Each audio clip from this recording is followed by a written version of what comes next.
I'm a big fan of featherboards, and at the start of the year when I made this router table and router table fence, I did say that I was going to make some, but as time has permitted, I haven't really had an opportunity to make them, and happened to be doing an order through a woodworking store, and they had these ones on sale, so I ended up purchasing them. I'll maybe cover making your own ones in the future, just not in the immediate future. The commercial ones often have some benefits, and I'll talk about some of the other featherboards that I use on the bandsaw and table saw. First off, these are the Milescraft dual tandem featherboard combination. So these are on clearance, the store no longer sells them. They come with the two featherboards, a riser block, and all the fittings to use them as two separate ones or as one individual. If you've made this router table fence off my plans, one thing you'll need to do is add a couple of washers just to space out the featherboard from the T-track, otherwise it'll rack backwards and won't apply the pressure correctly. I actually happen to have a couple of washers on hand, so it was no big deal. Alternatively, you could laminate two pieces of plywood for the back portion of the fence and just cut it down until it's the correct thickness that it'll stick past the fences correctly. So if you don't know what a featherboard is, well, these are what they are here.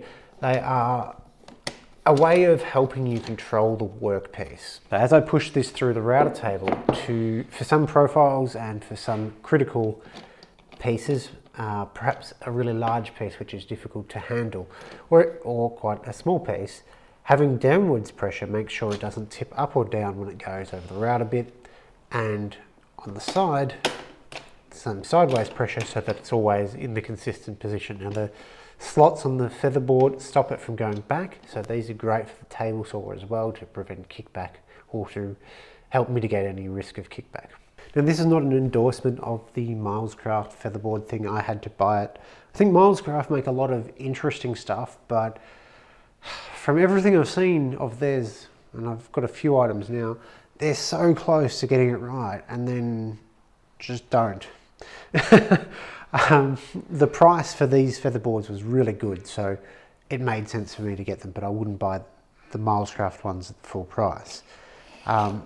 So included in the box, as I said, it's two featherboards and various pieces of hardware. So there's some bolts and knobs and stuff to make the featherboard go on T-tracks, or both of them. There's enough for both of these to go into the T-track, as well as both of them to go into the miter track. And they've got these little plates here that when you tighten up the screw, it expands the aluminium and it jams in the miter track, which is great because these don't always have a hook like the T-track to hook into, so you can't lock them down. The problem is the design of the featherboard. So this has this nice curve here, looks pretty sure, but with the miter track, you can cinch that down however hard you can muster it, but it can still move. Now it's not so bad when it's out further. Now that's moving the whole table saw rather than the featherboard, but when it gets to the fully extended section, it becomes pretty useless. So it's great for wider boards, but you can see with this block here, if I was doing an edge treatment, it would be fine, but anything else, in the center of the board or something, and this loses its ability to keep the pressure. So what I'll probably end up doing is using both of these, one on the in-feed, one on the out-feed, to apply downwards pressure. And then with the rest of the hardware, I'll probably make my own featherboard where the two tracks, instead of having one curved, I'll have two that just go straight, so it can go in and out really well. The table saw and bandsaw, I much prefer using these MagSwitch featherboards. They are super easy to set up. So two magnetic locks, and I cannot move that. No one can move that without disengaging the locks. What this does allow is to get basically anywhere on a cast iron surface where you wouldn't necessarily get the same amount of clamping pressure, particularly because of these stupid shape of the Milescraft featherboards. It just won't expand enough. I did try to use it at the table saw and it was fine for really wide material, but as it got narrower and narrower, this was junk. This is fantastic in nearly every situation except for when you happen to engage over a miter track, and sometimes if you're on the right angle, it can be a little bit dicey. What's nice about this one is that it is reversible. The featherboard, the feathers should go towards the direction that you're feeding, otherwise they'll prevent you pushing the board forward but not prevent the board coming back towards you. So table saw goes this way, bandsaw goes that way. It's a little bit fiddly on the mag switch. You've got two screws that you have to undo, flip it around and do it back up. However, I've put a label on either side so we don't forget, and it's super easy. One of the other nice things is I can store this on my bandsaw. I just hold it up, flick the switches, and then it stays on the back of the bandsaw most of the time. Now, obviously these won't work for a router table if your router table isn't magnetic like mine, where I've got a phenolic resin coated MDF.